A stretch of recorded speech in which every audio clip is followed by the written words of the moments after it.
I think the last 6 or 7 years now. Little did I know back in 2016, our first visit here, that I'd be sitting here right now as Ryder Cup captain. But we certainly have come back many times because, of our love for Rome and for Italy in general. Just what it represents. We've always had the best of times, enjoying the history, walking around Rome, enjoying the food, enjoying the people. It's just a very special country, and very excited to be here. Zach, you mentioned Marco Simone there, and you got your first look at it yesterday when you played all 18 holes. Give us your thought on the test it's going to provide for your team and Luke's team in 12 months' time.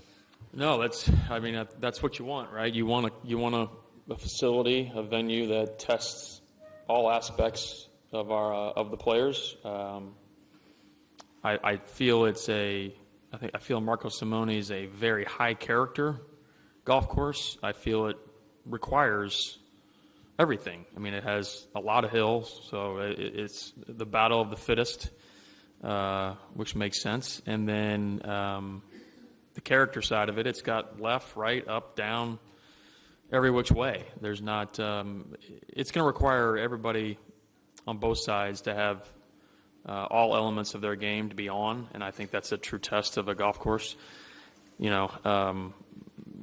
Growing up where I grew up, I was spoiled with greens and the way they rolled and the trueness and the purity of greens, and that was evident too. I could not believe how well the greens rolled. So I mean, it's going to be a perfect venue. A lot of the golf holes almost feel like there's a stadium alongside of it or behind the green or what have you. And they've done a great job. They should be very proud. I know they are. And just going to add to it. Just going to add to the fact that Rome is hosting the Ryder Cup on a great facility. Well, Luke, following on from that, you've seen Marco Simone play in tournament conditions, obviously, in the past 2 Italian Opens. Just give us your thoughts on the course and maybe the key holes that will make a difference in a year's time. Yeah, I obviously was here a couple of weeks ago for the Italian Open, played the Italian Open the year before, and I've seen the course played twice in competitive conditions, and it's really stood up to some of the best players in the world playing against it. 13 under one a year ago, 14 under one this year, which in today's standard with the players' caliber of golf, that's shows that it is a good test of golf. I think it's going to be a great match play course too, as you said, Scott. There's some exciting holes, a few drivable par fours, 16 pivotal moment in any match, potentially a drivable par four. 17, as we both found out yesterday, Zach, not an easy par 3 with water in play and really nowhere to miss it. And, if the matches do come down to 18, another spectacular par 5 down the hill, water by the green. And, I think it has amazing elevation changes, which will give the crowds amazing viewpoints to see some amazing golf. And I can't wait to see this course packed with some passionate fans. Rome, ladies and gentlemen, is of course a city steeped in history. And nowhere more so is that the case than at the world-famous Coliseum. Zach and Luke took the opportunity to visit the legendary amphitheatre earlier this morning. Let's have a look at what they got up to there.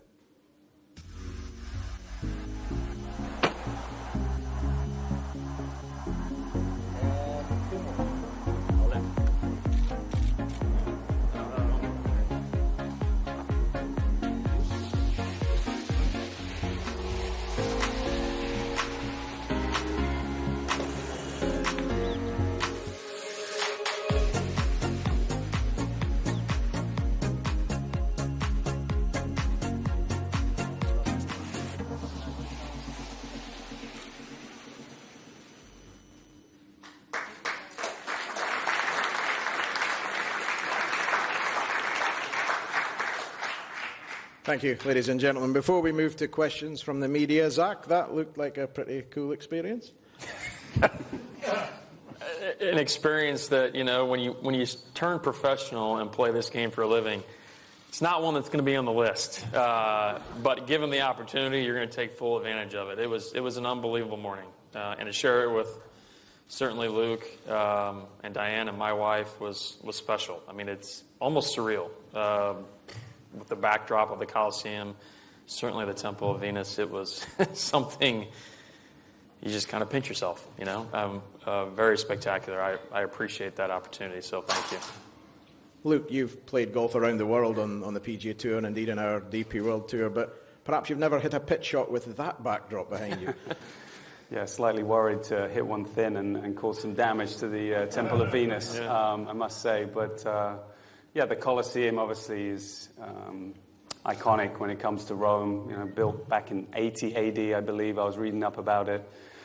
Still the biggest amphitheater ever to be built. You know, it's amazing that they were able to do such amazing things back so many years ago. So to have that as a backdrop was a great showcase for Italy and a great showcase for Rome. Thanks, Luke.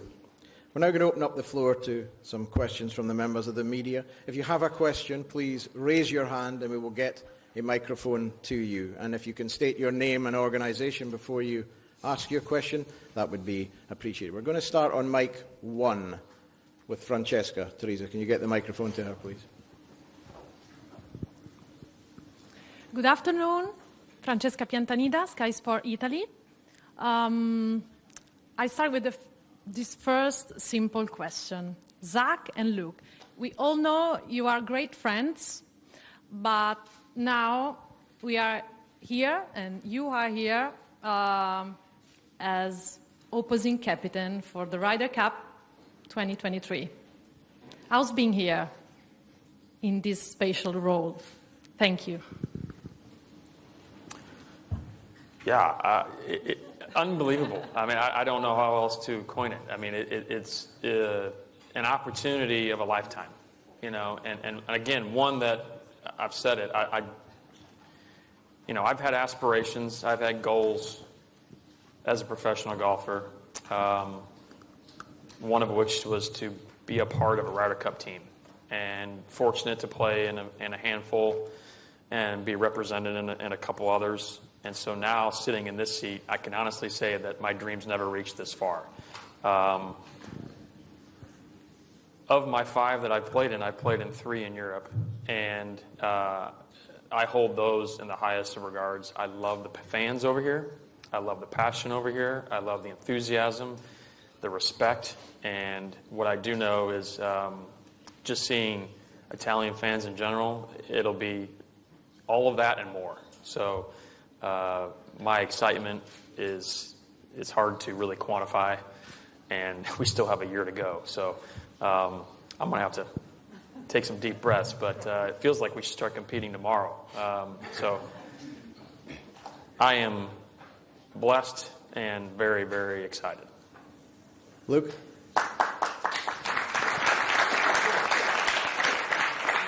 Yeah, I mean, similar to Zach, you know, it's no secret that a lot of my best moments on golf courses have been in Ryder Cups. It's so special to come together as a team, to work together, to play for something greater than yourself. And I've been very fortunate to have a lot of success in Ryder Cups, and couldn't be more excited to go up against Zach. I've known Zach for a long time. Much respect for what he's done in his career. I feel like we have similar games in a way. We've never really overpowered golf courses. We've got a lot of our success through being good at what we've been good at and making the best of that. So it's going to be a great, fun week in a year's time. I'm super looking forward to it, and couldn't be happier that it's in Rome, a place that's very dear to my wife and I's heart. Thank you, Luke. The next question is from Maria at RAI. Just 1 second, Maria, before you ask that question. We are delighted to be joined today also by Mr. Giovanni Malago, the president of CONI. Mr. Malago is a very busy man. We're delighted he's made the time to join us today. Mr. Malago, you are most welcome. Maria, please, your question. Good Good afternoon, Maria Barresi, Rai Sport Italia. My first question is for Mr. Johnson. In which role do you think is Tiger Woods going to be here next year? And the second question is for Mr. Donald. How can Italy help Europe to win with best players, Italian best players? Thank you. Yeah, good question. It only took two to get to Tiger, didn't it? Well, I'll say this. Tiger, I would say over the last 7-8 years, we've just gotten closer and closer. I consider him a dear friend. Given who he is and what he's all about, I can tell you right now, I don't know if he'll be here next year, but he will be a part of this team to some capacity. He will be, he already is, frankly. He I can't put this mildly, he loves the Ryder Cup. He has made it a priority of his and certainly of Team USA. He wants to be a part of it as best he can. Obviously, he's gone through some things as of late that make it difficult, whether it's travel or what have you. But he and I will be in constant communication. I will welcome that. He has great ideas. He is great encouragement. He's always positive. And, the beauty of where we are as Team USA is we've got some really great youth that are participating now at a high level. I guess the negative is that we still got to compete against them, but the positive is they're great kids and they compete at a high level. And, their role model on the golf course is Tiger Woods. I mean, he's 2 months older than me, so that dates me. But he's very much a part of Team USA. I don't know what's going to happen next September, but you can rest assured that he will be in constant communication with our team. Thank you, Zach. And Luke, Sure. You're part of that question? Yeah, I mean, obviously, my goal as captain is to have the 12 best players come next year. But I would dearly love there to be some Italians on that team. I was so excited to see Guido win a couple of weeks ago in France. I'm excited to have Edoardo Molinari as one of my vice captains already. He's been a huge help. And his brother Francesco obviously has a lot of history with the Ryder Cup and is already starting to show a lot of return to some of his best form, playing well in Italy a couple of weeks ago. And I'm sure both of those guys will be pushing very hard to make that team. Thank you, Luke. Thank you, Maria. I think the next question is still on mic one with Ian Carter. Ian, please. Hi, yes, Ian Carter, BBC. Two questions. One to you, Zach. America hasn't won away from home since 1993, so what's your theory on why the United States haven't won for 30 years on the road? And to you, Luke, obviously these are unique times in the game of golf at the moment with different influences coming in. I just wonder if you can encapsulate how significant the Ryder Cup is in maintaining the importance of the history of the game at a time when the sport is somewhat fractured. Well, my theory is that the European team has scored more points than us when we participated over here. No, joking aside, it's just difficult. Just the mere fact that when you come to a hostile foreign environment, it's hard. Not only that, but coupling that, I should say, you've got these passionate fans over here who I adore, cheering and rooting really hard for their team, as they should.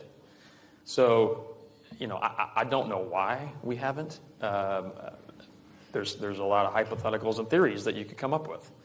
What I do know is that 2023 will be an opportunity of a lifetime, and that'll be my message. Pretty simple. I mean, let's embrace the difficulty. Let's relish in the moment of being in Rome, competing in a sport you love, and representing a country that you're from. I mean, an opportunity of a lifetime.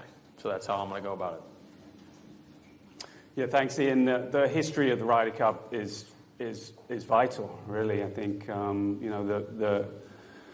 what's so great about the Ryder Cup is it does garner an interest of a new generation of players, of fans to this game, and I think it's always an inspiration to the fans, to anyone, and that will continue to be that. The Ryder Cup is bigger than any individual player, and it's a great way to unify everyone.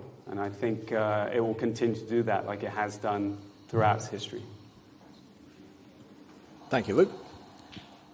Any other questions from the room? We've got still on microphone one. I think that's Martin. Martin, please. Hi there, Martin Dempster from the Scotsman. Zach, just to follow up on Ian's question about the Americans not winning over here for so long, do you sense a difference in the team room the last time and also the recent President's Cup that gives you confidence that there is that little extra, not motivation, but there's just something there now? Well, I'll say, I mean, certainly you can, in anything, you can find confidence in winning, right? So, yeah. But at the same time, the 2022 President's Cup team and the 2020 Ryder Cup team are two totally different teams. I'm going to go on an assumption, which I don't really like to do, but we're going to have a different team. So, the facts are those two teams were great, and they rose to the top and won, both on U.S. soil. The other facts are there's a lot of youth in the States right now that are really, really good. I kind of alluded to that earlier. They're hungry. They're prepared. They treat it very professionally.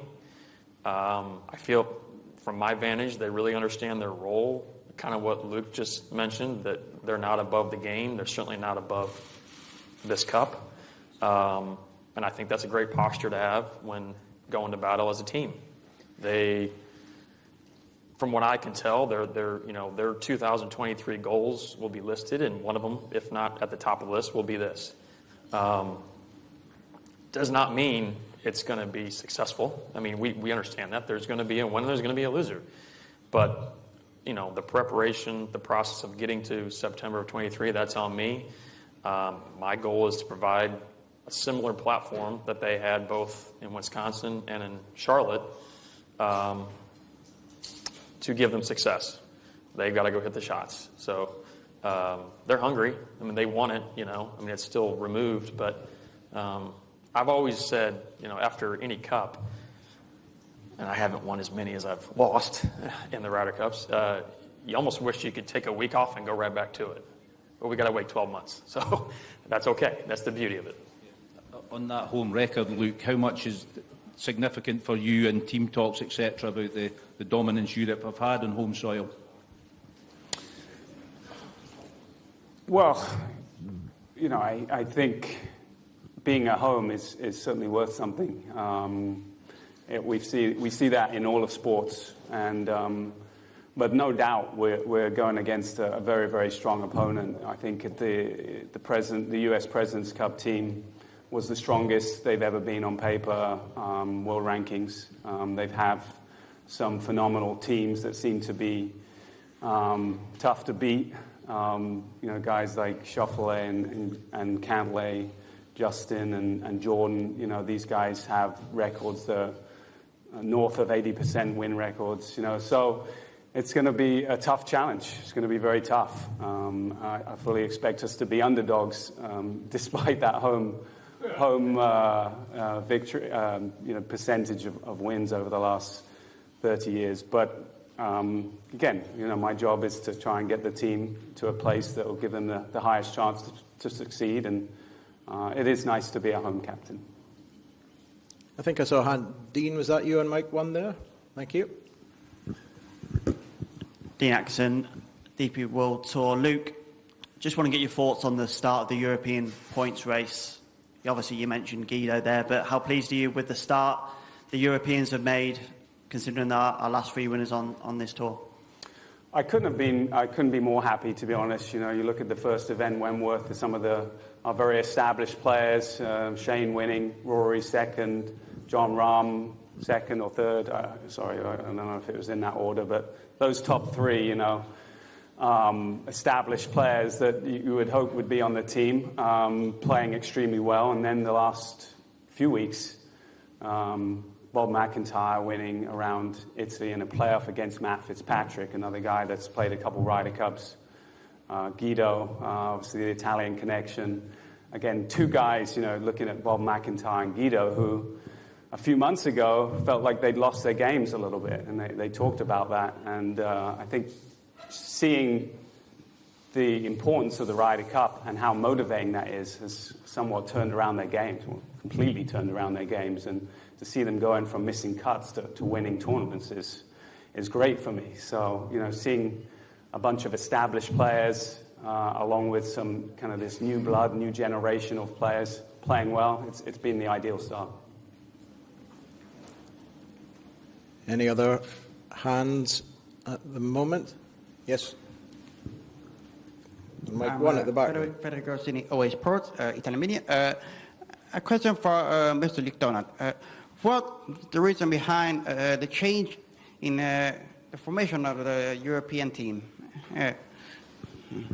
The change in the qualification? Yes.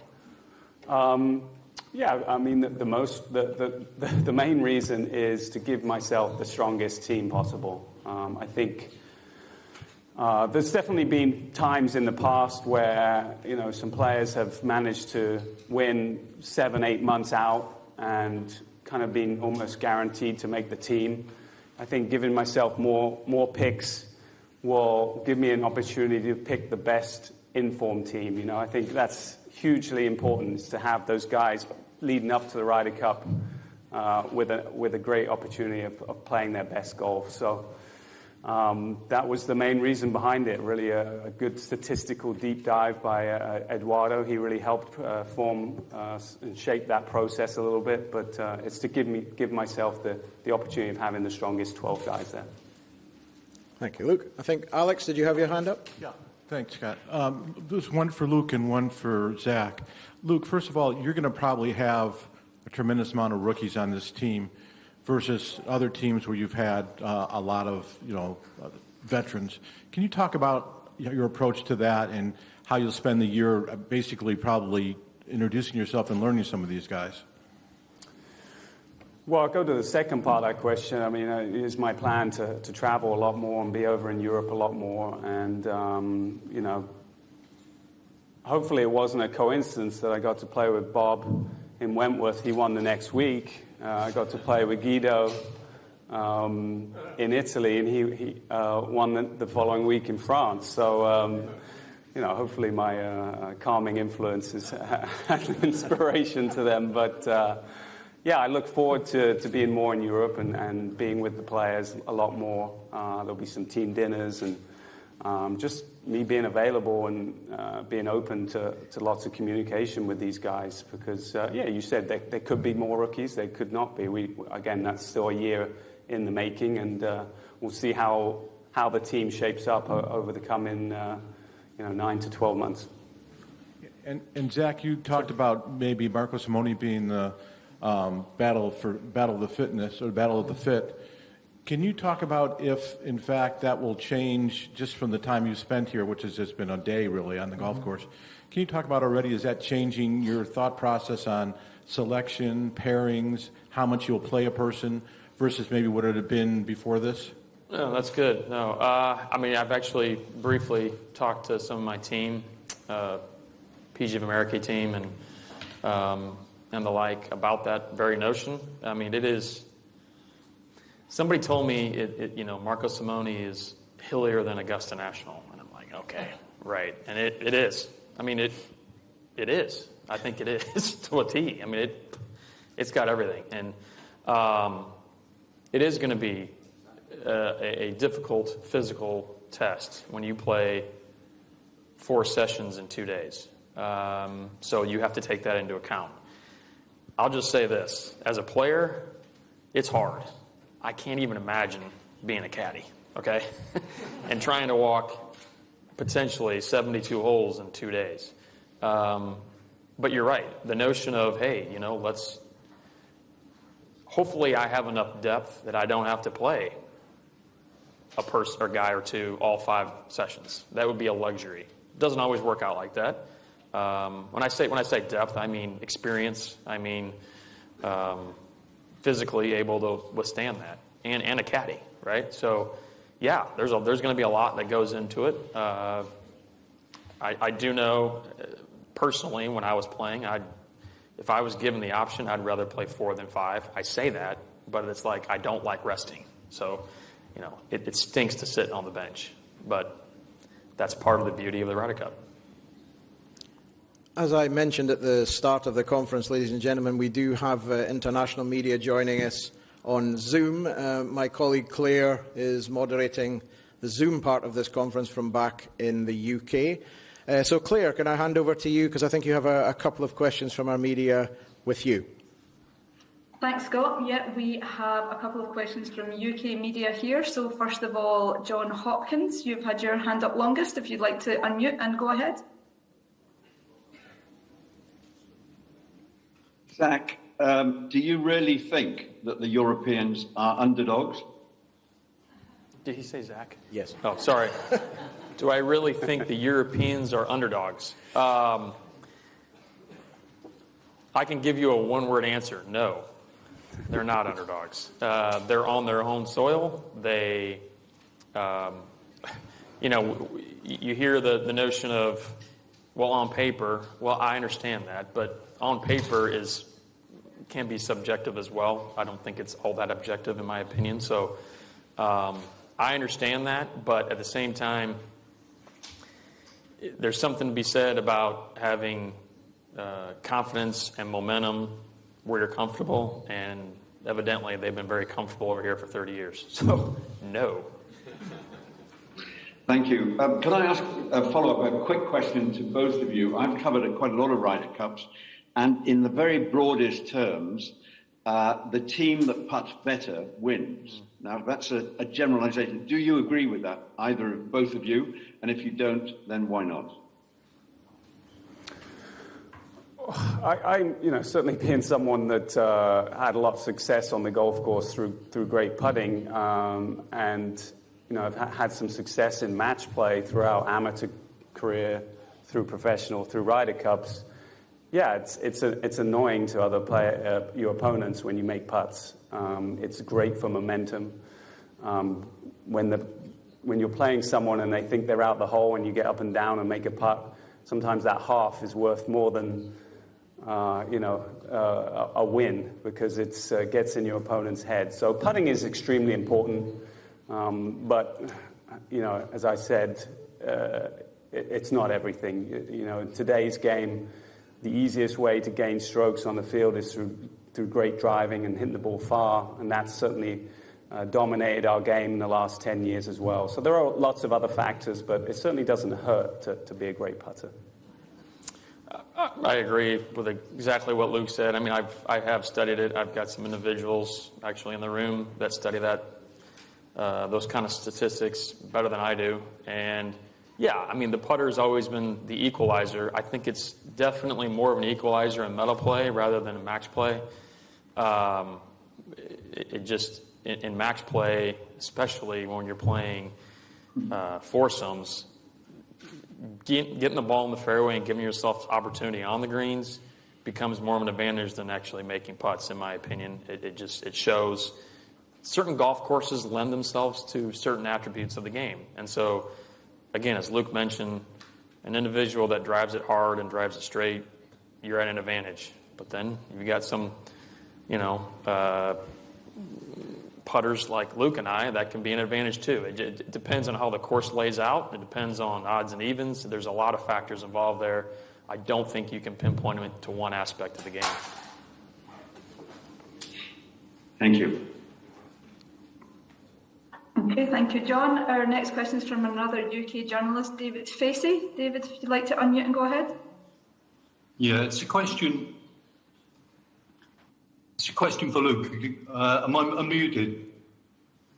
I can hear you. You are, David, yes. Luke, we've already heard it referred to about the 30 years without home defeat. I'm sure for you, put simply, it's a question of not on my watch. But you're up against a team with probably greater camaraderie, as well as ready-made pairings. Does that make it tougher? And what's the one factor that could tip it in your balance? Sorry, it's hard to understand. What was the one factor that's contributed to 30 years of success? The one factor that could tip it back in your balance. Back in your favour. Oh. Well, being at home is obviously a big advantage. And creating the right energy for the team room. I think it's always been a big key in our success. And that's something I'm certainly focused on, but creating the right environment to give the 12 guys the best opportunity for success. And Luke, just to follow up, does the course allow for it to be set up in such a way that it can favour the home team rather than the away team? I'm struggling to hear. I didn't understand that. Can you set up the course to favour your team rather than Zach? Course setup. Well, it's one nice thing about being a home captain is you do have some control of how the course is set up, and we, like every year, we look at statistics and look for marginal gains, and there's no secret there that the teams are usually pretty evenly matched when it comes to long game, short game, putting. There's very minute differences, so there's only so much you can do to the golf course, but you try and set it up a little bit. But again, you don't really want to overthink that stuff because the teams usually are pretty evenly matched when it comes to statistics. Thank you. Sorry. Okay, we have a question now from Neil McClellan. Neil, if you'd like to go ahead. Yeah, good afternoon. I've got a question for Zach, please. With so many good young American players coming through over the last couple of years, do you think you'll have a stronger team in 2023 than in Whistling Straits, even without the LIV players? I appreciate that. I don't know. I mean, I don't really know how you'd measure that. I mean, I guess there's a number of ways to look at it. I don't think it's fair necessarily to compare the 2020 team to the team that we'll have here in 23 or even the ones prior to that. I mean, there's so many elements that are involved there. Our qualification system has changed throughout the years. And you just don't know the form of some of these guys coming into a Ryder Cup. So, I don't think it's really fair to compare them. The commonalities would be, certainly from 20 to 23, you said it, I think the youth will stand out. But again, what's your definition of youth? I mean, 2020, we had a rookie Ryder Cupper who had won 2 majors. So that's not normal. And I don't know if you call that youth or inexperience. You just call that a professional that is really playing well at a young age. I don't know how you coin it, but I'm not into comparisons. All I know is that I'm going to try to form the best 12 guys for Marco Simone. I have some liberties, obviously, with 6 picks, much like Luke, and we'll be strategic in those. It's no secret I'm going to have those 6 guys that do qualify take some ownership in this team as well. I mean, it's their team, and I'll utilize all the resources I have to formulate a team of 12 for 23. I just follow up to Luke as well. After Whistling Straits, do you think this one was always going to be a fresh start for the European team with lots of changes, even before the LIV events? Well, we're still, 12 months out. I really don't know what my team's going to look like, but, I'm assuming there'll be some, established players and some guys that, hungry, new, young players that want to make this team. So, we're excited to be here and have that home advantage. But, again, it's a little bit early to kind of know what that makeup of the team will be like yet.